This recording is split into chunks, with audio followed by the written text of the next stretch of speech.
Ron and John sat on mismatched folding chairs in the corner of the clubhouse's activity room, an old lava lamp gurgling softly on the windowsill beside them. The air was thick with the scent of patchouli and second-hand coffee, and the faded posters of Woodstock and John Lennon watched over them like benevolent, if slightly disheveled, spirits. It was as comfortable as a place could be, if you didn't mind the unpredictable drip from the ceiling or the eternal mutter of the ancient vending machine. They had done this ritual 1,000 times before, just the two of them, sitting in companionable silence, knowing that there wasn't all that much new to say, but that the act of sitting together was a conversation in itself. Eventually, as always, John broke the quiet, tapping his knuckles against the folding table. Hey Ron, got a new t-shirt slogan. Yeah, let's hear it, Guru. John grinned, eyes twinkling behind a pair of round, orange-lensed glasses. Maximum cheap. What do you think, huh? Good for our brand, right? Says everything about us all at once. Ron laughed. It's honest. It's more honest than most politicians, that's for sure. Stick it on a shirt, you get a wearable autobiography. Plus, if you wore it out, nobody would ever ask to borrow money. John raised a finger, his customary gesture for a moment of epiphany. Think about it. Maximum cheap. Big blocky letters. Real simple. And then on the back a scorecard.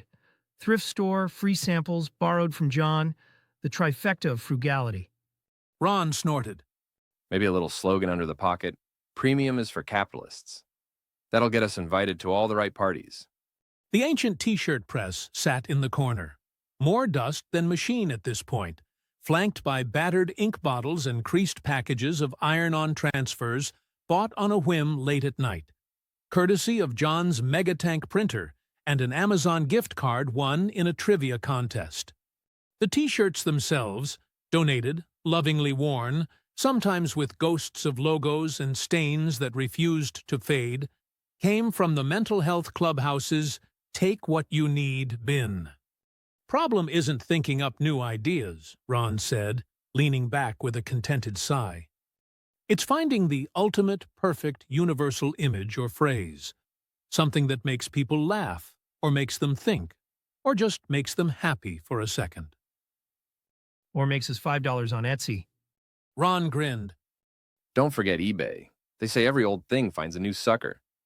For a moment, they both chuckled, remembering yesterday's brainstorm, the one about starting a bottle depot staffed entirely by the clubhouse crew.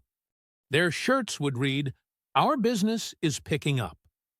The punchlines seemed to write themselves. Remember the one about my karma outrunning your dogma? John ventured, voice low and proud. Or the Save Our Squirrels campaign? Those'll happen after the revolution, Ron assured him. When squirrels get the vote and your karma comes back in a Tesla. John tapped his pen against a wrinkled notepad, surveying the list of rejected slogans. How about, "The trend is your friend"? Or, "Tired of winning"? Or maybe just, "Buy me a coffee," with a QR code and a hopeful emoji. Each idea sparked a new round of laughter, debate, or windy philosophizing about the meaning of life, commerce, and whether anyone actually wanted slogan shirts or just wanted to be seen wearing them ironically. But as the afternoon settled into golden light, John found himself drawn back to maximum cheap. It was simple, direct, with just a hint of rebellion, an anthem for those who'd mastered life on a shoestring, who viewed tight budgets as a creative challenge rather than a burden. It was more than just a joke. It was a badge of survival, a gentle nudge at a world that always seemed in a hurry to buy the next big thing. Ron and John, now with a combined age of 120, wore their thriftiness like a merit badge.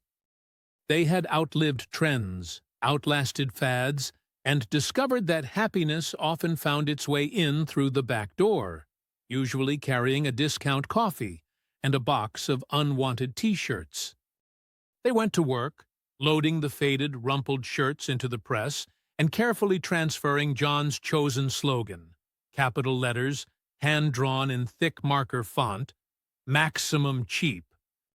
The heat of the press filled the room with the smell of melting plastic and potential.